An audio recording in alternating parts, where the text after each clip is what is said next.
जब हम बात करते हैं बीजेपी की और बीजेपी की युवा और ऊर्जावान चेहरे के रूप में पुष्कर सिंह धामी जिस तरह से उत्तराखंड की 25 वर्ष की राजनीतिक यात्रा में एक नया अध्याय जोड़ चुके हैं, उससे ऐसा लगता है कि उनके जो फैसले हैं उसके पीछे गहरे शोध भी होते हैं।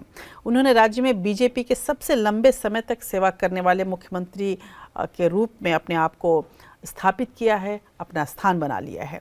राजनीतिक अस्थिरता के लिए जाने जाने वाले इस पर्वतीय राज्य में धामी का ये कार्यकाल न केवल उनके व्यक्तिगत दृढ़ता को दिखाता है, बल्कि प्रधानमंत्री नरेंद्र मोदी के विकसित उत्तराखंड का जो विजन है उसको भी ज़मीन पर उतारने की ये कोशिश है। और उस कोशिश को अगर कोई पूरा कर सकता है तो शायद पुष्कर सिंह धामी ये उनकी क्षमता का भी प्रमाण है। आइए एक विशेष रिपोर्ट में ये जानने की कोशिश करते हैं कि मुख्यमंत्री पुष्कर सिंह धामी के नेतृत्व में उत्तराखंड ने कौन कौन से प्रमुख मील के पत्थर हासिल किए हैं। खासकर उनके दूसरे कार्यकाल की यदि बात करूं, जिसे कहा जाता है कि ये दूसरा कार्यकाल एक तरह से यादगार कार्यकाल है, क्योंकि इसमें ऐतिहासिक फैसले लिए गए हैं जो पूरे देश में नहीं किसी भी राज्य को लेने की हिम्मत हुई। वो पुष्कर सिंह धामी के युवा उत्साह में वो हिम्मत दिखी और वो फैसले उत्तराखंड सरकार ने लिए। शुरुआत 2022 में हुई थी, लेकिन उसके बाद कैसे कैसे फैसले हुए हैं और उसका असर कहां पर है, कैसा है, देखते हैं इस रिपोर्ट में।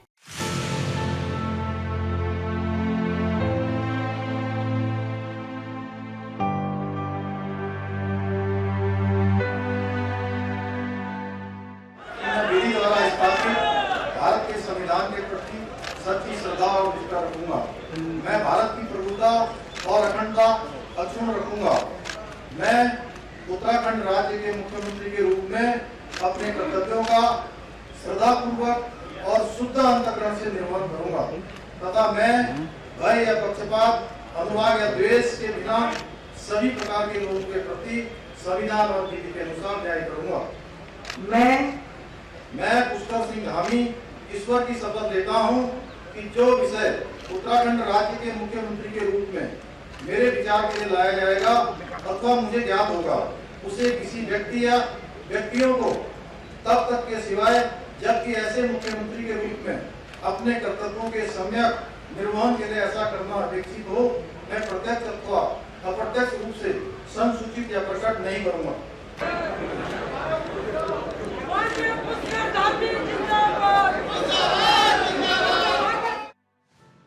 सीएम धामी ने दिखाई राह। ऐतिहासिक और कड़े कानूनों का दौर, सुशासन की नई परिभाषा, धामी सरकार का ऐतिहासिक कार्यकाल, सबसे लंबी अवधि तक सीएम बने रहने का गौरव। भाजपा के 25 साल के शासनकाल में वो ऐसे पहले मुख्यमंत्री बन गए हैं जिन्होंने सबसे लंबी अवधि तक राज्य की कमान संभाली है। मुख्यमंत्री धामी के कार्यकाल को सबसे अधिक उनके कड़े और निर्णायक फैसलों के लिए याद किया जाएगा, जिन्होंने उत्तराखंड की सामाजिक और प्रशासनिक व्यवस्था पर गहरा प्रभाव डाला है। जिस प्रकार वो पहले ही चुनाव में आए, फिर वो चुनाव में फिर एक बार जो है वो असफल भी हुए, लेकिन सरकार आ गई, फिर उन पर पार्टी ने विश्वास जताया और उसके बाद उन्होंने जो फॉरवर्ड होकर खेलना शुरू किया, मुझे लगता है इस प्रदेश के अंदर अगर मैं कहूं कि वो बाजीगर हैं, और मैंने लिखा भी है उनके ऊपर कि हर दिल में बस गई पुष्कर, वो बाजीगर बाजीगर बाजीगर। समान नागरिक संहिता यानी यूसीसी। धामी सरकार ने समान नागरिक संहिता को लागू करने की दिशा में ऐतिहासिक पहल की है। एक विशेषज्ञ समिति का गठन किया गया और राज्य ने देश में सबसे पहले यूसीसी लागू करने का मार्ग प्रशस्त किया। मुख्यमंत्री धामी ने इसे सामाजिक समरसता और समानता को बढ़ावा देने वाला एक बड़ा कदम बताया है। वहीं महिलाओं की सुरक्षा और उनके अधिकारों की रक्षा के लिए जब मुझे लोग पूछते थे कि आप समान नागरिक संहिता का कानून बना रहे हैं, ये कानून आपने बना दिया है, ये कानून क्या विशेषता इसकी है, तो मैंने कहा इसकी विशेषताएं अनंत हैं। जितनी विशेषताएं बताऊं उतनी कम है, लेकिन एक सबसे बड़ी विशेषता है कि ये हमारी मातृशक्ति के अधिकारों का ये 50% जो देश की आबादी है मातृशक्ति, उस 50% आबादी का 100% का कानून कोई है तो समान नागरिक संहिता का कानून है। और ये समान नागरिक संहिता का कानून लागू करने का भी ऐतिहासिक कार्य हमारी सरकार ने उत्तराखंड के अंदर किया है। सख्त नकल विरोधी कानून। प्रतियोगी परीक्षाओं में होने वाली धांधली से त्रस्त युवाओं को राहत देने के लिए धामी सरकार ने देश का सबसे कठोर नकल विरोधी कानून लागू किया।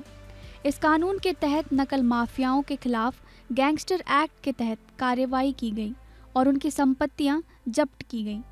मुख्यमंत्री ने साफ संदेश दिया कि उत्तराखंड में अब नकल नहीं, मेहनत बोलती है। आपने देखा होगा ये एक असफल प्रयास है, ये पेपर लीक नहीं कहूंगा मैं इसको, ये नकल का प्रकरण आप कह सकते हो। और नकल के प्रकरण के लिए हमने कानून बनाया है। और कोई कानून बनाया जाता है इसका मतलब ये नहीं है कि वो कानून पर अपराध करने वाले नहीं होंगे। अपराधी उसमें भी अपराध करने की कोशिश करते हैं, लेकिन पकड़े जाने पर वो कानून सख्ती से उस पर कार्रवाई करता है। इस पर भी सख्ती से कार्रवाई होगी। और हमने इसकी गड़बड़ी की जांच के लिए सेवानिवृत्त न्यायाधीश की अध्यक्षता में एसआईटी का गठन का निर्णय किया है। और एसआईटी जांच के आधार पर इस मामले में हम निर्णायक कार्रवाई करेंगे भविष्य में। परंतु मैं आज के इस अवसर पर आप सबके बीच में स्पष्ट कर देना चाहता हूं कि हमारी सरकार राज्य में एक एक नकल माफिया को, राज्य के अंदर एक एक नकल माफिया को चुन चुन कर गिरफ्तार करेगी और उसकी सजा दिलाएगी। सख्त धर्मांतरण कानून। लव जिहाद और जबरन धर्मांतरण के मामलों पर रोक लगाने के लिए सरकार ने उत्तराखंड धर्म स्वतंत्रता कानून को और सख्त बनाया, जिसमें जबरन धर्मांतरण पर 10 साल तक की सजा का प्रावधान किया गया, जिसे देवभूमि के मूल स्वरूप को बचाए रखने की दिशा में एक बड़ा कदम माना गया। बहुत पहले से चूंकि धर्मांतरण आज हमारे यहाँ पर एक खून की तरह लग गया है और बहुत सारे ऐसे क्षेत्र हैं जहाँ पता ही नहीं लगता है कि किस प्रकार से तमाम प्रकार के हथकंडे अपनाकर धर्मांतरण करवाया जाता है, मतांतरण करवाया जाता है। ये हमारे लिए बहुत ही घातक है। इसलिए हमने निर्णय लिया था, हमारी मंत्रिमंडल की बैठक में हमने तय किया था कि हम इस बार इसके लिए एक सख्त कानून बनाएंगे और जिसमें एक कड़ी सजा जो 10 वर्ष की हो और कड़े प्रावधान हो, जिससे कि कोई भी इस प्रकार का कृत्य न कर पाए। उत्तराखंड देवभूमि है, यहाँ पर इस प्रकार की चीज़ें बिल्कुल भी टॉलरेबल नहीं है, इसलिए हम कड़ा कानून उस पर बना। भू कानून और अवैध अतिक्रमण पर कार्यवाही। राज्य में लैंड जिहाद और अवैध कब्जों पर नकेल कसने के लिए कड़े कदम उठाए गए हैं, जिसके तहत अवैध मजारों और अतिक्रमण पर बुलडोजर कार्यवाही लगातार जारी है। प्रदेश में कहीं पर नीली चादर, कहीं हरी चादर, कहीं पीली चादर, और इन सब चादरों के माध्यम से बड़े पैमाने पर सरकारी जमीनों को अतिक्रमण करना, सरकारी जमीनों पर कब्जा करना, इनके खिलाफ भी हमने कड़ी कार्रवाई की। महिला सशक्तिकरण और जन कल्याणकारी योजनाएं। सामाजिक सुरक्षा और आर्थिक सशक्तिकरण खासकर महिलाओं के लिए धामी सरकार की प्रमुख प्राथमिकताओं में से एक रहा है। मुख्यमंत्री लखपति दीदी योजना। ये योजना पहाड़ की महिलाओं के लिए एक गेम चेंजर साबित हो रही है। इस योजना के तहत स्वयं सहायता समूहों से जुड़ी महिलाओं को सशक्त बनाने का लक्ष्य रखा गया है। शुरुआती चरण में ही 1 लाख से अधिक महिलाएं लखपति दीदी बन चुकी हैं, जिनका लक्ष्य 2025 तक 1.5 लाख महिलाओं को इस श्रेणी में लाना है। आज बड़े सौभाग्य का विषय है कि मुझे स्वयं सहायता समूह के माध्यम से 1 वर्ष में 1 लाख रुपए से अधिक की आय अर्जित करने वाली अपनी बहनों को लखपति दीदी के रूप में सम्मानित करने का अवसर प्राप्त हुआ है। महिलाओं को आरक्षण। सरकारी नौकरियों में महिलाओं के लिए 30% क्षैतिज आरक्षण की व्यवस्था को कानून बनाकर लागू किया गया। पूरे भारत का मान सम्मान और स्वाभिमान के प्रतीक नए संसद भवन, उसका विधिवत रूप से सभा वहां प्रारंभ हो गई और इसके साथ ही ऐतिहासिक काम हुआ कि मातृशक्ति के लिए जो 33% आरक्षण है उसका बिल भी पेश हो गया। निश्चित रूप से ये ऐतिहासिक है और भूतो न भविष्यति माननीय प्रधानमंत्री जी ने मातृशक्ति के उत्थान के लिए हर क्षेत्र में उनका प्रतिनिधित्व होगा। ऐतिहासिक काम किया है। मैं माननीय प्रधानमंत्री जी का बहुत आभार व्यक्त करना चाहता हूं, उनका अभिनंदन करना चाहता हूं कि उन्होंने मातृशक्ति के उत्थान के लिए एक इतिहास रचने का काम किया है। निशुल्क गैस सिलेंडर। अंत्योदय परिवारों को वर्ष में 3 गैस सिलेंडर निशुल्क देने की योजना भी शुरू की गई, जिससे गरीब परिवारों को बड़ी राहत मिली है।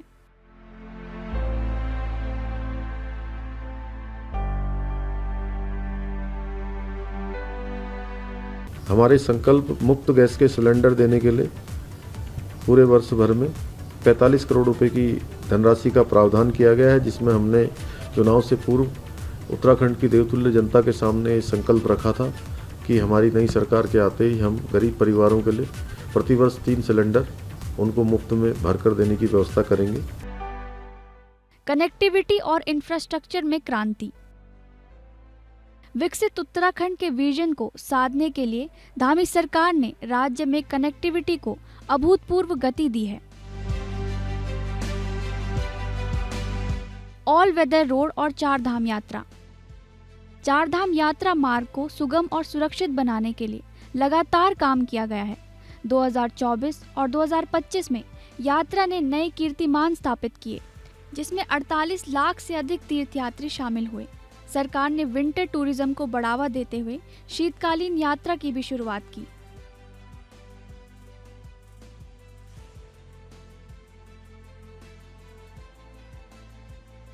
भाई बहनों, 4 धाम यात्रा हमारी श्रद्धा समर्पण ईश्वर के प्रति अटूट विश्वास के साथ साथ प्रत्येक वर्ष करोड़ों श्रद्धालुओं को आत्मिक शांति और आध्यात्मिक ऊर्जा भी प्रदान करती है।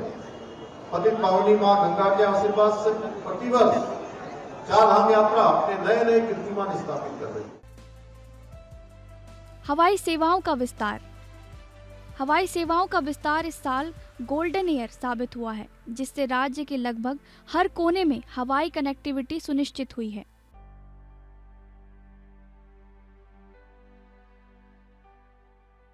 हमने लगातार प्रयास किए हैं, जहां हमने हेली सेवा भी पिछले दिनों प्रारंभ की है। पिथौरागढ़ से देहरादून और देहरादून से पिथौरागढ़ की फ्लाइट पहले ही शुरू हो गई है।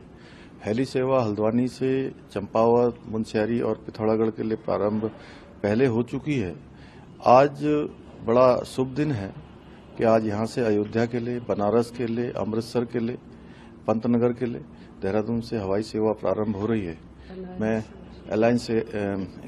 एयरलाइंस के द्वारा मैं उनको भी शुभकामनाएं देता हूं।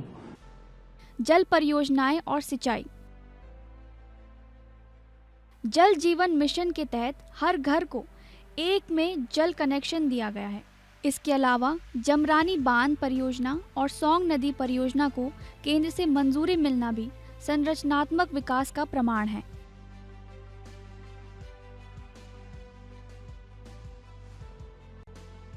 राष्ट्र और अंतर्राष्ट्रीय मंच पर उत्तराखंड। धामी सरकार ने उत्तराखंड को केवल एक पर्यटन स्थल नहीं, बल्कि एक निवेश गंतव्य के रूप में भी स्थापित किया है।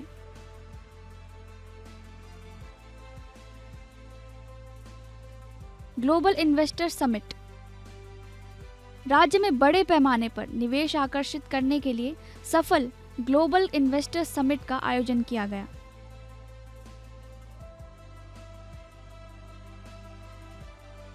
हमने ग्लोबल इन्वेस्टर समिट में जब हम ये शुरू कर रहे थे तो 2.5 लाख करोड़ रुपए का निवेशकों के साथ करार का लक्ष्य रखा था।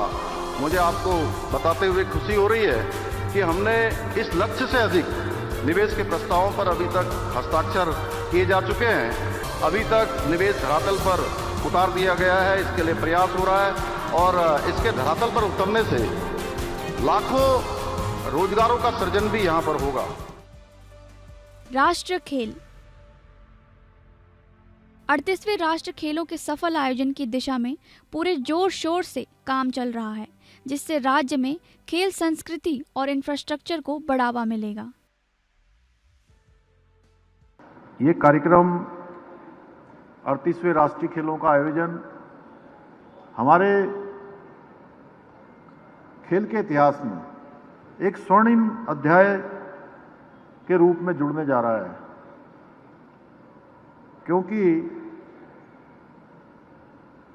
पहली हमारी ऐसी 38वें खेलों का ये आयोजन है जो प्रदेश के 11 स्थानों पर आयोजित हुआ है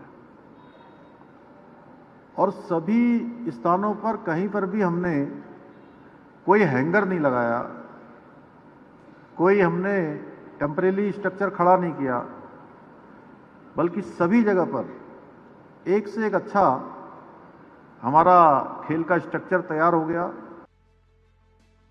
संकट के समय नेतृत्व। सिलक्यारा टनल में श्रमिकों को बचाने का ऑपरेशन हो या फिर जोशीमठ भू धसाव का संकट, मुख्यमंत्री पुष्कर सिंह धामी ने हर आपदा में सबसे पहले मौके पर पहुंचकर कमान संभाली और संवेदनशील प्रशासन का परिचय दिया।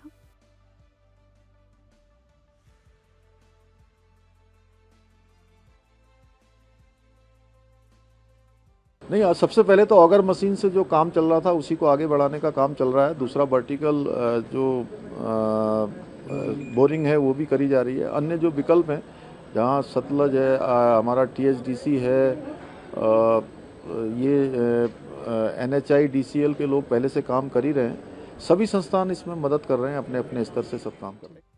विकल्प रहित संकल्प का नेतृत्व। उत्तराखंड के राजनीतिक गलियारों में ये माना जा रहा है कि पुष्कर सिंह धामी ने अपने विकल्प रहित संकल्प के नारे को चरितार्थ किया है। अपने अब तक के कार्यकाल में न केवल अपनी पार्टी के भीतर खुद को सबसे विश्वसनीय चेहरा साबित किया, बल्कि मजबूत और निर्णायक शासन की नींव भी रखी।